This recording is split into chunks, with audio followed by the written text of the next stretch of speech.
Metal metre में आप सभी का स्वागत है। आज के सेशन की बात की जाए तो मेटल्स में लगातार तेजी बनी हुई है। स्पेशली जिंक और कॉपर को जरूर आप लोग ट्रैक कीजिए। लगातार प्राइजेस में हम लोग उछाल देख रहे हैं। जिंक 391 पर नजर आ रहा है, इस वक्त लगातार बढ़त देखने को मिल रही है। इसके अलावा कॉपर 1377 का भाव चल रहा है। लेड देखेंगे 197, एल्यूमिनियम 353 पर नजर आ रहा है। यहां पर किस मेटल में दांव लगाया जा सकता है, कहां खरीदारी की जा सकती है, स्पेशली जिंक और कॉपर के फंडामेंटल्स क्या कह रहे हैं, यानी ब्रॉडर व्यू क्या क्या निकल कर आ रहा है, क्या आने वाले साल 2 साल में एक बड़ी तेजी दिखाई दे रही है, सब समझने की कोशिश करेंगे। हमारे साथ मनोज सर और आनंद सर ऑलरेडी बने हुए, जो आप लोगों को समझाएंगे कि मेटल्स में कहां मौका है। मनोज सर, आपसे शुरुआत करूंगा। सबसे पहले कॉपर पर आपकी राय जानना चाहूंगा। ये तेजी एज इट इज कंटिन्यू रहेगी क्या सर? कहीं अपॉर्चुनिटी है कॉपर में? किस लेवल पे एंट्री ली जा सकती है? टेक्निकल चार्ट के क्या लेवल्स है और फंडामेंटल्स क्या कह रहे हैं कॉपर के? देखिए, फंडामेंटल यहाँ पे ओवरऑल मेटल पैक के मजबूत है, क्योंकि हम यहाँ पे लगातार देख रहे हैं कि जो एलएमई वेयरहाउस के जो स्टॉक्स है वो लगातार घट रहे हैं और सप्लाई को लेकर के कंसर्न्स बने हुए हैं। जब से यूएस और ईरान की जो वॉर की शुरुआत हुई थी और हमने स्ट्रेट ऑफ हॉर्मुज से वहां पे शिपिंग प्रभावित होते हुए देखी थी, तो उसके बाद से लगातार हम वहां पे सप्लाई के कंसर्न्स देख रहे हैं। जो रशिया के ऊपर जो वेस्टर्न कंट्रीज के सैंक्शन है वो भी काफी हद तक यहाँ पे जो है मेटल की सप्लाई को प्रभावित कर रहे हैं। इसीलिए हमने देखा कि जो कॉपर की कीमतें हैं वो $14,000 के ऊपर निकलती हुई नजर आई और इनफैक्ट सस्टेन भी हो रही है। और हालांकि अभी यहाँ पे 14,400 एक एलएमई पे रेजिस्टेंस है, उस लिहाज से भारतीय बाजारों में 1400 से 1408 का जो रेंज है वो एक रेजिस्टेंस जोन है। तो पिछली बार भी हम बोल रहे थे कि वहां पे 1385 1390 के जोन में कॉपर में एक बार मुनाफा वसूली करते हुए चलना चाहिए और डिप में इसको बाय करें। आज भी मेरी यही सलाह रहेगी कि अगर यहाँ पे कोई करेक्शन आते हैं 1360 से 1350 के रेंज में, तो वो एक अप्रोप्रिएट रेंज होगी कॉपर को बाइंग करने के लिए।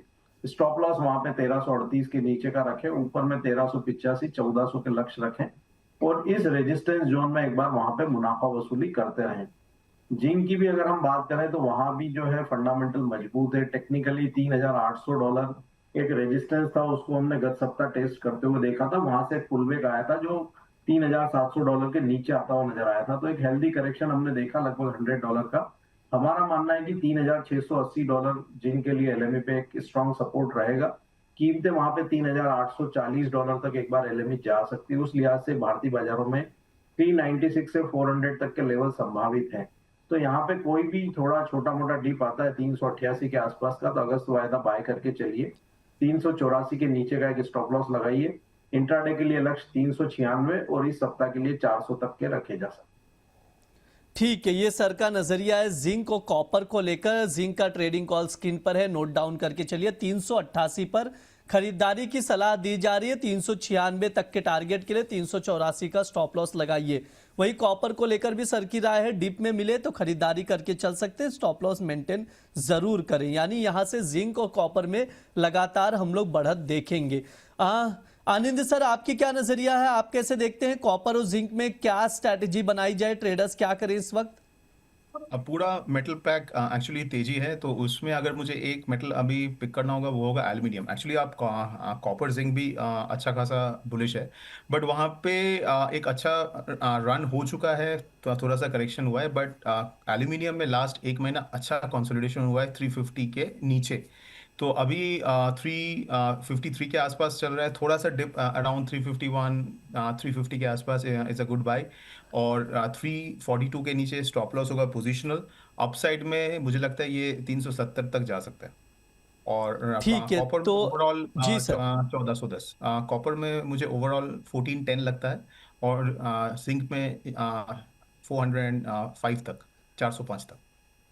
ठीक है, ये सर का व्यू है, एक ब्रॉडर व्यू, तो उसके अकॉर्डिंग आप टारगेट्स देखकर चल सकते हैं। आनंद सर, एक बार जिंक पर मनोज सर से भी राय लूंगा, आपसे भी लूंगा। आनंद सर, सबसे पहले आपसे समझना चाहूंगा, जिंक में लगातार हमने बढ़त देखी है, स्लोली स्लोली ग्रो किया है, लेकिन स्टेबल ग्रोथ देखा हमने प्राइजेस में, अच्छे गेन देखते हुए। पिछले सेशन में अगर देखें थोड़ी बहुत प्रॉफिट बुकिंग भी आई, लेकिन लगातार प्राइजेस में उछाल मजबूती के साथ हम लोग देख रहे हैं। सर, जिंक में कुछ फंडामेंटल्स बदले हैं या कुछ चेंजेस हुए, किस वजह से प्राइजेस को इतना सपोर्ट मिल रहा है? एक्चुअली देखिए, अभी पूरा मेटल पैक में दो तरीके का थीम्स चल रहा है। उस मेटल में जहाँ पे आपका कोई भी सप्लाई डिसरप्शन हो और जो मार्केट है डिमांड सप्लाई वो डिसरप्शन के बाद थोड़ा सा डेफिसिट की तरफ अगर मूव करता है, एटलीस्ट एक्सपेक्टेशन है, तो वहाँ पे काफ़ी अच्छा इन्वेस्टेबल फंड्स आर कमिंग। ये कॉपर के साथ भी है, ये जिंक के साथ भी है। और जिंक में एक लगातार डिसरप्शन हुआ है फ्रॉम द मेजर माइंस, और तो इसके कारण आपका ये जिंक में एक अच्छा खासा ट्रेंड बना हुआ है। ऐसा नहीं है कि जिंक का आपका जो डिमांड है वो इंक्रीज हो गया, क्योंकि अभी भी इकोनॉमिक एक्टिविटी चाइना से भी काफ़ी सबड्यूड है। बट ये पूरा मेटल पैक का stories all about disruptions and investable funds. उसमें मतलब जब मैं गोल्ड सिल्वर का एक्सप्लेनेशन दे रहा था कि ये जो डॉलर डिवैल्यूएशन का एक ट्रिगर है वो पूरा मेटल पैक के थ्रू फ्लो हो रहा है, बट उसी काउंटर्स में वो पैसा जा रहा है जहाँ पे एक डेफिसिट का स्टोरी है, और जिंक उसमें परफेक्टली फिट होता है। ठीक है, ये सर का व्यू है, तो उसके अकॉर्डिंग आप जिंक को देख सकते हैं। मनोज सर, आपका क्या नजरिया है? एक ब्रॉडर व्यू क्या ले रहे हैं जिंक का, और एक ब्रॉडर टारगेट अगर मैं आपसे पूछूं साल के अंत तक का या एक साल के नजरिए से, तो क्या देख रहे हैं जिंक में? देखिए, अभी हम जिंक को यहाँ पे 4 साल के उच्च स्तर पर देख रहे हैं, और वहां पे माइनिंग को लेकर के भी कंसर्न्स हैं, और जो इन्वेंट्री लेवल है वो यहाँ पे काफी निचले स्तर पर पहुंच गया है। तो ये सारे फंडामेंटल को देखते हुए और डिमांड को देखते हुए हमारा मानना है कि जो ट्रेंड है वो पॉजिटिव रहेगा। साल के आखिर तक की भी हम बात करें तो यहाँ पे 4000 से $4040 LME पे एक बार कीमतें पहुंच सकती है। उस लिहाज से भारतीय बाजारों में 440 से 450 तक के स्तर एक बार जिंक में देखने को मिल सकते हैं। तो वर्तमान स्तर से भी यहाँ पे लगभग 10% की बढ़त जो है आने वाले 4 से 5 महीनों में संभावित नजर आती है। ठीक है, ये सर का व्यू है, तो उसके अकॉर्डिंग आप लोग जिंक को जरूर ट्रैक कीजिए। आनंद सर, लेड और निकल पर भी एक व्यू दे दीजिए, कैसे देखते हैं दोनों को? अपॉर्चुनिटी है या थोड़ा सा अवॉइड करके चले? देखिए, लेड में अगर मैं चार्ट्स को ऑब्जर्व करूँ तो 195 196 में अच्छा खासा एक बेसिंग एक्शन हुआ है। तो मुझे लगता है यहाँ से, क्योंकि पूरा मेटल पैक में तेजी है, तो लेड को भी एक बेनिफिट मिलेगा। तो ओवरऑल मुझे लगता है कि ये 201 या 203 तक आ सकता है। तो buy on dips with a stop loss below 194। निकल में लिक्विडिटी कम है, बट अभी तक मुझे कोई खास ट्रिगर इसमें दिख नहीं रहा है ऑन द अपसाइड, बिकॉज ये एक मेटल है जो अभी भी वीक है, तो इसके लिए मैं निकल को अवॉइड करूंगा। ठीक है, निकल को थोड़ा सा अवॉइड करके चलेंगे। सर, आपका क्या नजरिया लेड, निकल और एल्युमिनियम पर? क्या लेवल्स इंपॉर्टेंट है? कोई अपॉर्चुनिटी है सर, मनोज सर? बिल्कुल, एल्यूमिनियम में यहाँ पे बेहतर अपॉर्चुनिटी, एक अच्छा कंसोलिडेशन है। $3200 के पार LME पे कीमतें सस्टेन हो रही है। तो हमारा मानना है कि ग्रेजुअली $3340 एक बार LME वहां पे आती हुई नजर आएगी। उस लिहाज से भारतीय बाजारों में 360 365 के स्तर जो है वो देखने को मिल सकते हैं। तो एल्यूमिनियम में भी यहाँ पे बाय किया जा सकता है 351 के स्तर पर। 346 का स्टॉप लॉस रखें, लक्ष्य 360 के रहेंगे। लेड में मेरा मानना है कि रेंज बाउंड ही रहेगी। मार्केट 195 से 201 का जो रेंज है वो यहाँ पे बना रह सकता है, लेकिन 195 के नीचे अभी कीमतें जाती हुई नजर नहीं आ रही है। तो वहां पे अगर लॉन्ग का पोजीशन है तो 195 के नीचे का स्टॉप लॉस रख के होल्ड कर सकते हैं 200 के लक्ष्य के लिए।